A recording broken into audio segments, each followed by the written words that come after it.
Welcome to Peninsula Symphony All-Stars at Home. Our all-star is the fabulous pianist Orion Weiss. He's at home in New York. Is that right? You're in the city? Well, we call it New York, but it's actually just New Jersey. So, but yeah, New York for all intents and purposes. Yeah, Where in New Jersey?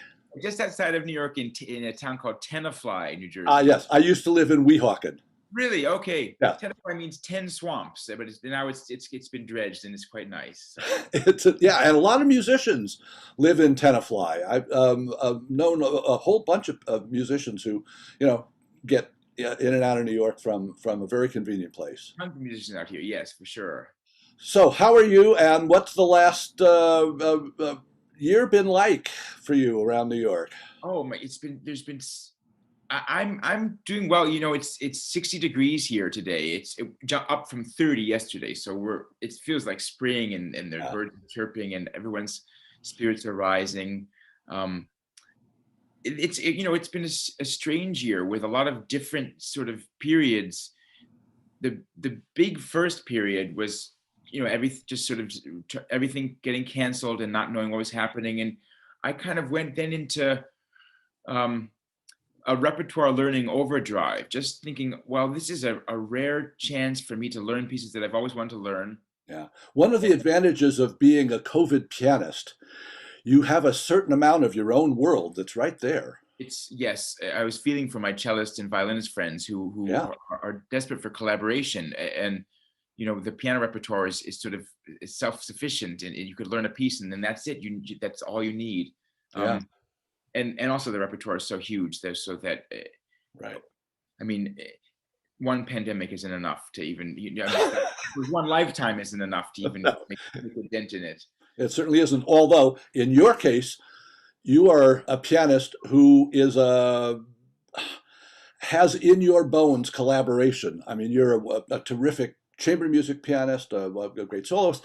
I think that you must have missed collaboration tremendously, but at least you do have a musical world that's very rich that you can insulate yourself in.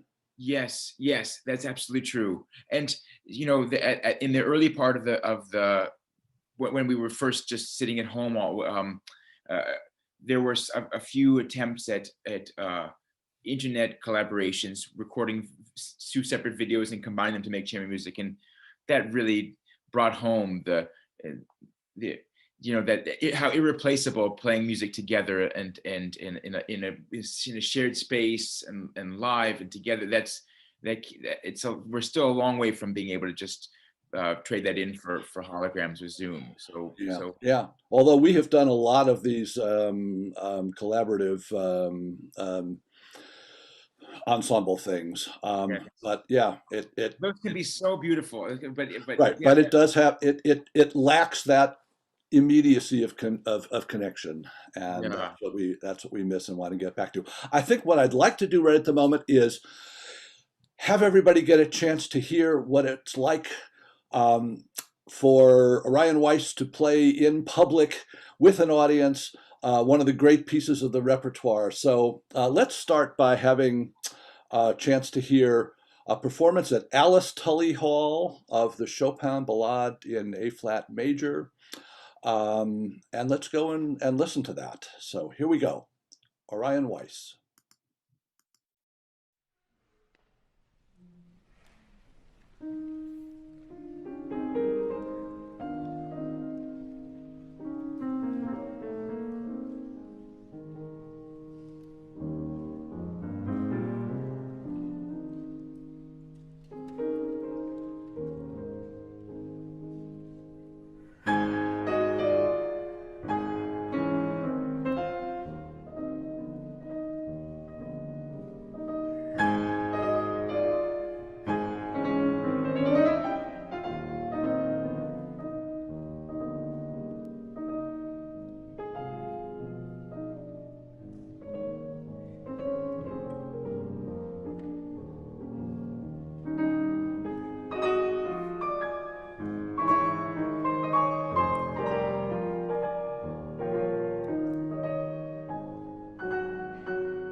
Orion Weiss performing the Chopin Ballade um, in A flat. What strikes me about seeing that and hearing that is, in addition to the gorgeous playing and the wonderful Chopin style, is to see you get up at the end and receive the applause and take a bow and remember what that's like. So I really enjoyed seeing that video, not only musically but interpersonally. That's how I feel too. It seems like a whole epoch ago, but yeah, and well, that music definitely. Well, that's one of the great things about music is that it can take you out of your current time and place and the things that you're missing, you're lacking, or hoping for, and it's a whole world unto its own, and it's enough. So that's it's great to hear it again and go back to it. That's for sure. Yeah, there is so much about the experience of making music that is beyond what our fingers and arms, even our eyes or ears are doing. It's and it's why we love music. It engages so many different levels of our experience, and the contact with other people is more precious than I think we could have appreciated. We will learn something from this. Yes, we have a need Uh, to communicate, and then to express ourselves and to express these great artists of the past. It's all about sharing and communication. So yeah, well, we're still trying to do it, and we'll keep doing it for sure. yeah, yeah. Rehearsing, practicing um, are rewarding and powerful experiences, but the what music is telling Chopin's, Beethoven's story Mm. to an audience. That's what music really is. It's communication. It's storytelling. Yes. And in your playing, I see a particular kind of engagement. You seem almost like you're singing as you play. Mm. I see it in your face, and that's something we won't see when you're masked. Right. Uh, and I Sure. see it in your body. Is that something that has always been, or maybe you don't even, you don't even think about it or not aware of it at all? There are, I guess there are things about one's playing that we're in control of and that we work really hard on crafting, and other things that sometimes we take for granted, or we don't even know, or that even change as we grow older, Yeah. and or learn more music without even us knowing. And the the feeling of singing was always something that I tried to do. I was in choir when I was a kid, and I was never a very good singer, but I knew that you could make the piano sing. And that was the whole challenge of playing the piano, was to take a percussive instrument where each single note drops off with you have no control over the note once you played it. Very different than a violin or cello, where there's so much shaping after the initial attack that can be done. And so we pianists have to sort of fake it. We have to find a way to make lines connect, that trick the ear by playing one note louder or softer than the one before it. Um, and so yeah, maybe and sometimes I think I sing more actually with my own voice, trying to help myself make those lines to the piano. And then other times I've been singing too loudly, so sometimes people, colleagues or friends, will say, I can't hear what you're actually playing. The singing is. I try to work on that, so that I make sure I'm really listening to myself as well as listen to what I wish I would sound like. So Yeah. you have to kind of balance your imagination with the reality, even in the moment of performance. The, for a conductor, I'm producing no sound at all. I mean, Right. unless I'm, doing my Toscanini or Casal's impersonation and moaning audibly while the musicians are trying to play and cover that noise. But this physical manifestation of what we think the phrase is, or what the mood of the, particularly for a pianist, as you say, which is a percussion instrument in addition to being a string instrument, um, creating the mind allows us to create a phrase, a line with things that just can't be communicated in words. Mm. But somehow our bodies and our music can bridge those divides and communicate the larger picture. I want to play something that's quite different and requires a whole different way of connecting. That's Scarlatti Sonata. You've played a lot of Scarlatti. You've recorded a lot of Scarlatti. Where does Scarlatti fit into your pianistic universe? Well, he was. I mean, he's definitely one of the stars in many almost all pianist firmament. And he left this enormous. Well, he's one of those famous composers who are really almost exclusively known for their keyboard works, like kind of like a Chopin in Chopin, that yeah. regard. Yeah. He left 555 Scarlatti of his little short sonatas. I was gonna say Scarlatti left Scarlatti sonatas, which is because it's just how we think of them. Oh, a Scarlatti sonata. And he was innovating in terms of form, and in a way, these are like the earliest sonatas where you hear first and second themes, you hear development, but they're also kind of and you hear return of the first and second themes. But in this kind of evenly divided two-part structure. They're virtuoso. They're amazingly creative and innovative in terms of keyboard technique, with hand crossings and double notes and repetitions, and they're joyful pieces too. So I love playing them. I've played maybe 20 of them, maybe 21 or something like that. And there's, I have 530 more to go, or something like Yeah, that. so by the time you're 400, you will have Yeah, pretty much covered it. Yeah, yeah.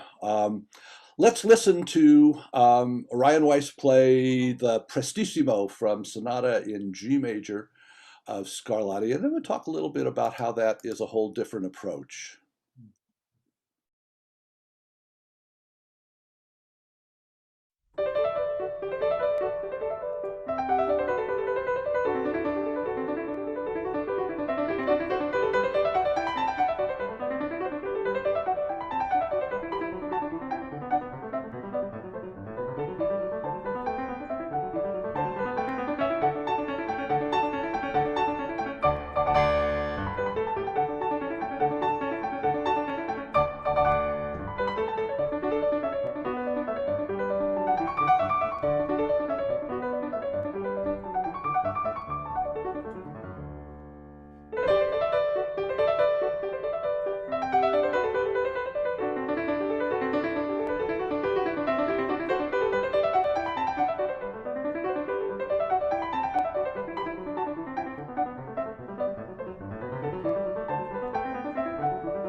Wonderful playing of Scarlatti, Orion. And it strikes me that the technique involved in this and the mental approach is so completely different from Chopin.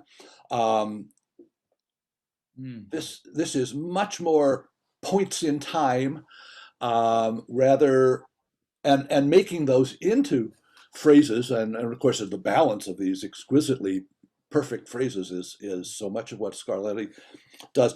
The technique, you're barely touching the pedal, I assume. You have to be, yes, you have to definitely be careful with the pedal. I mean, there's amazing. So he wouldn't have written. There's no conception of pedal in his writing at all, and just in the translation to the modern piano that we start to use it, and I guess everybody employs it according to their own taste. Some people won't use it at all. They can maybe even make a show of putting their foot behind one of the legs of the piano bench so they couldn't reach the pedal. Right. And other people, we use it. I try to use it more. I try to use it expressively and sparingly, and more just to create a ringing acoustic to the piano, because the piano does sound better when it rings like that. And you can then give a little bit of, it's like these things that the new computers that can add reverb to a recording. Right. An algorithm, like a reverb algorithm, but just it's the pedal lets things ring a little bit more, and yeah. And of course, Scarlatti was not able to imagine the sound of the instrument you just played that on. No. And yet it just seems like the perfect instrument for that music. I mean, I think so. I think that, we run into this all the time, is, playing music of Bach or Scarlatti, or the question of, well, especially I just was, one of my big pandemic projects was the Goldberg variations, and working on that, you know, you in a way are making a transcription for an instrument that it wasn't written or conceived for.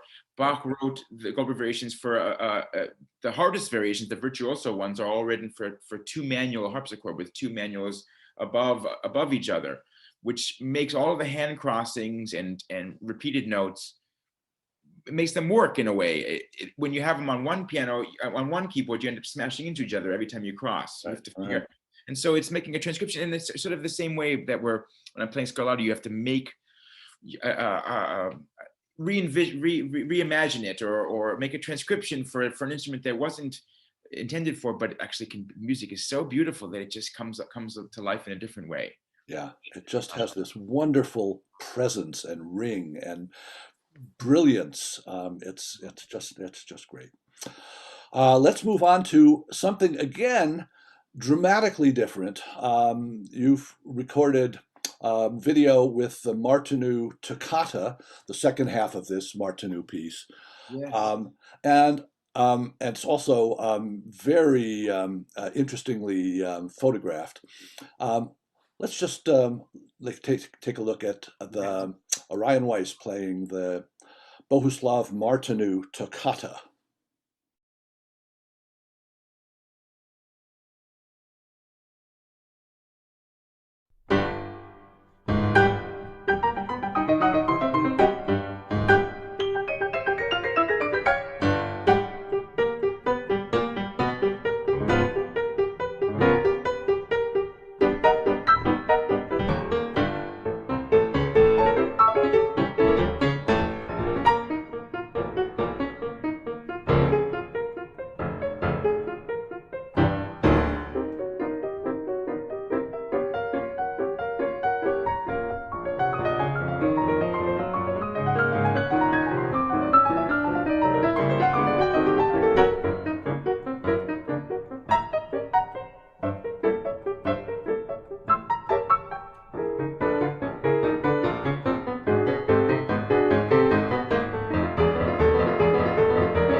amazing piece.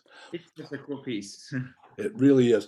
And, hearing that right after the Scarlatti and talking about Goldberg variations, the connections are Mm, the tonal language is pretty different, although not as much as you might think. mm, Um, mm. but the textures and it's actually quite Bach or Scarlatti like. Yes, I mean it's from a piece called Fantasy and Toccata. So it's like it's that idea.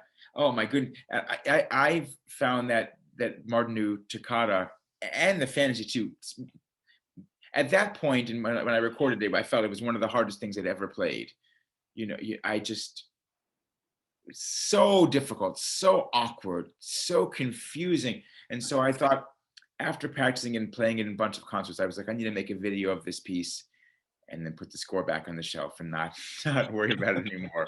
I was But it must have been even more difficult with the lighting that is done in yes, that well, recording. so the videographer I asked to do it with, he said he didn't like the space that we were in. He said I said, well, I said, anyway, his art. I had to go along with his artistic sensibility. He thought the space was too boring, and he didn't want to attach his name to a video that didn't look great.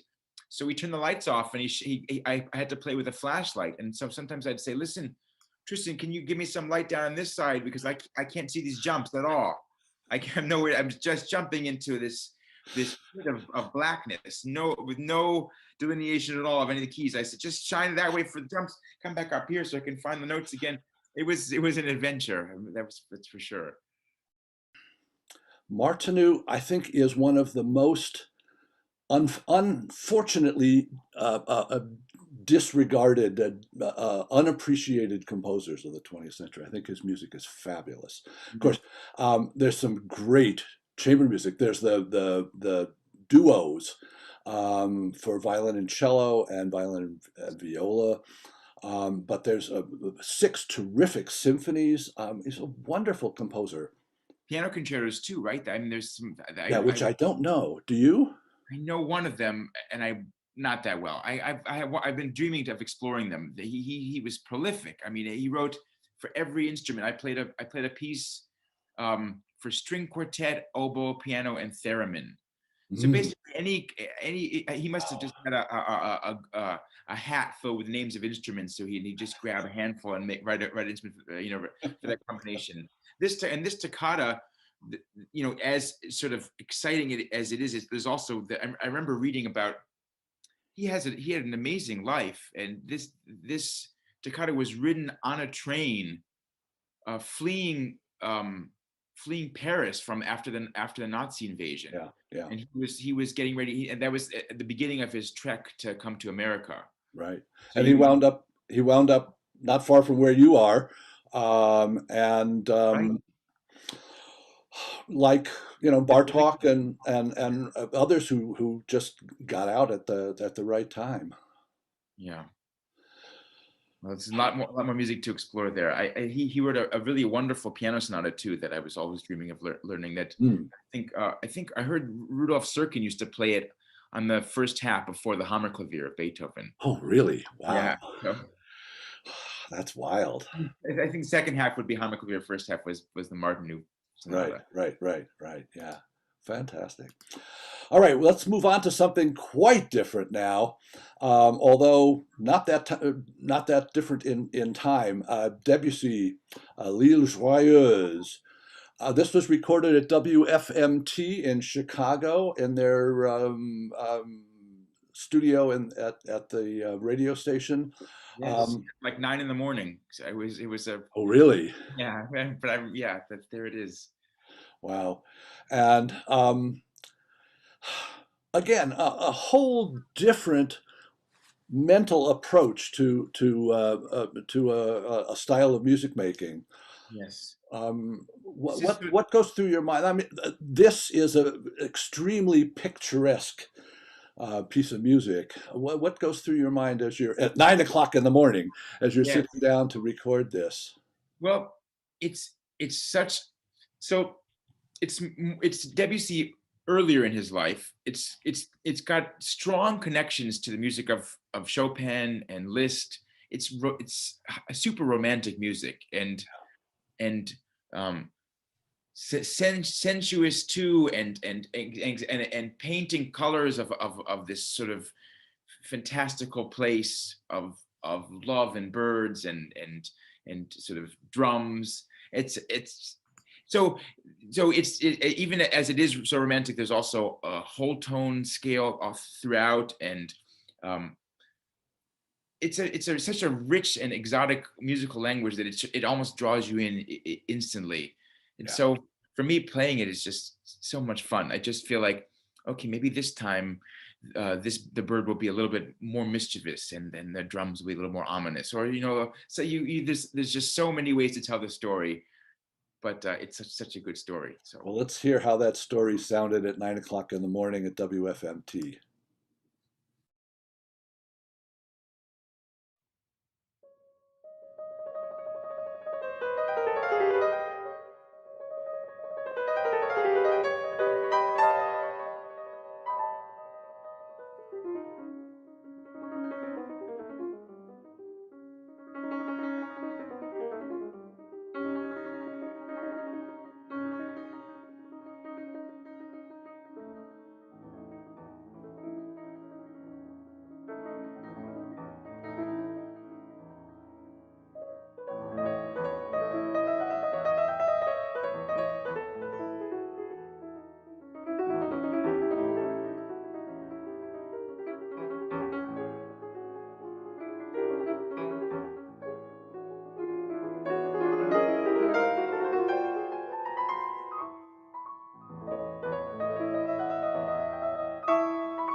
Debussy, L'Île Joyeuse with Orion Weiss. That's a magical piece. It really is Yeah. a very special piece of music.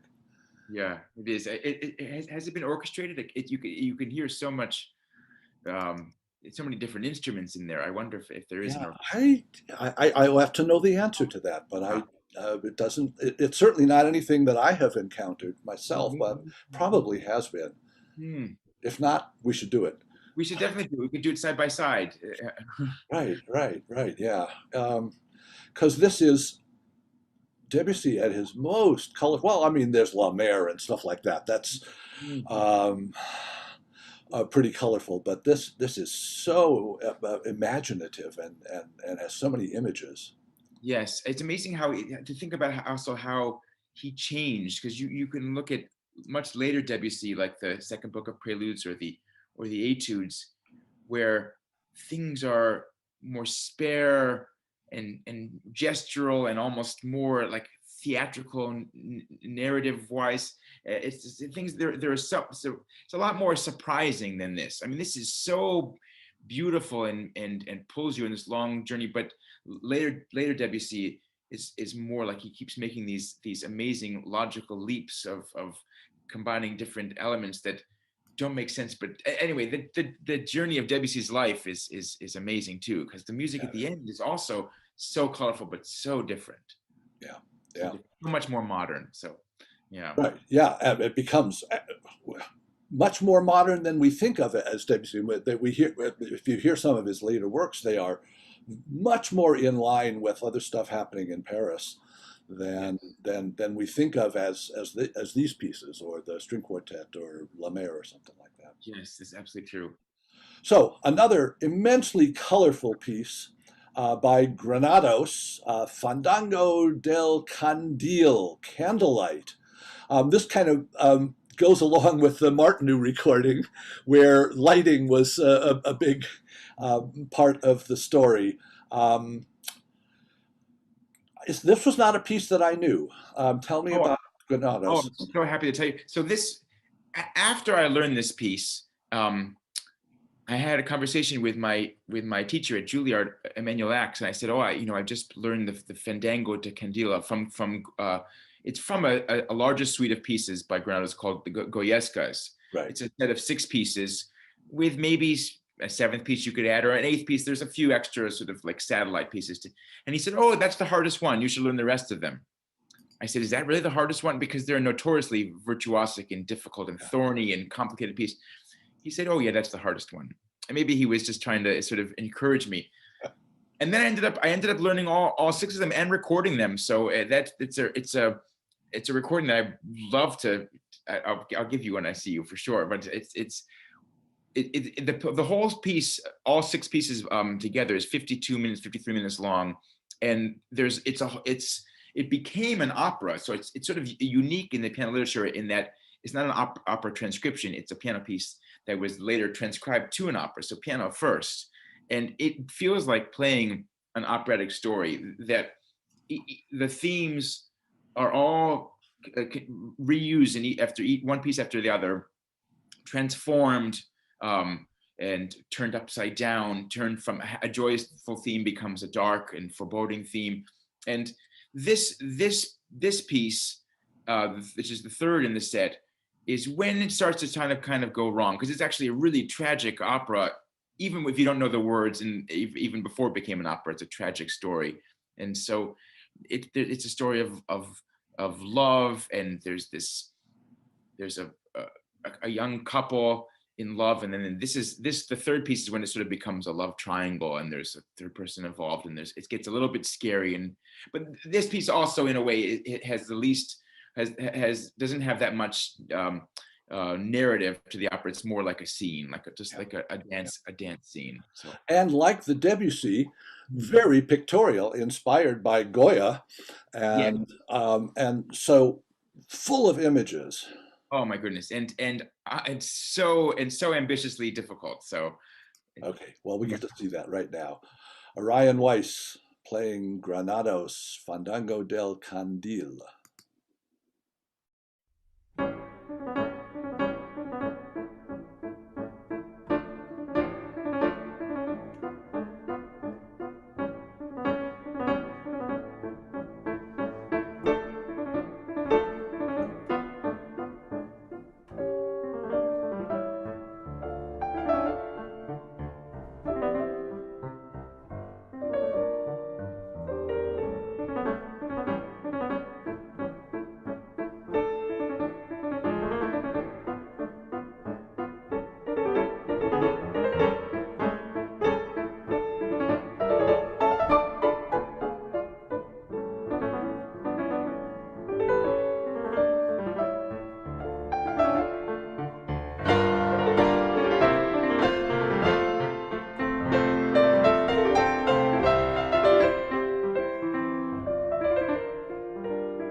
Oh, that's just gorgeous. Yeah. So yes, Granados. Again, very orchestral kind of use of the keyboard and the instrument. Yes. Yeah, he was amazing. He died at I think the age of 42 in coming back from playing the Goyescas, well, from hearing the opera premiere in New York City and then going down to DC, playing them for Woodrow Wilson on the piano. Came back, um, didn't get a direct boat and had to go through England, and then his ship was torpedoed coming across the Oh, channel. I didn't know that story. Oh Oh, my God. it's amazing. Such a tragic story because he sort of had with Goyescas. He wrote really his first biggest masterpiece, Yeah, and it could have, who knows what would have come after that. right. 'Cause- It's like the Webern's death story. He's right, getting shot on the porch by approaching troops. But again, with a a real cigarette. story. Yes. Right, right, right. Wow. Okay. Um, and on that note, Oh, it's so fun to talk to you, though. It's yeah, really it's just been great. I look so much forward to our Beethoven Piano Concerto with the Peninsula Symphony someday. Um, Things are very uncertain in terms of getting venues and figuring out dates, but we will do this. whenever it happens, we can say it's the long-awaited, much anticipated, and it'll be so exciting for both of us. For me. Exactly, exactly. Thank you, Orion Weiss. It's been such a joy to see you, to connect again, and to look forward to lots more music making and appreciating your really remarkable pianism. It's wonderful to hear you play. Thanks so much. Thank you so much. I really appreciate that. It was so fun to talk with you, and thank you for sharing this time with me. We'll look forward to connecting as soon as possible. It really is a great pleasure. Take care, and thanks to our audience for watching today. Bye bye. Bye. Want more content like this from Peninsula Symphony? Be sure to subscribe to our YouTube channel by clicking the red subscribe button below and tap the alarm bell icon to get notified whenever a new video is uploaded. Thanks for watching.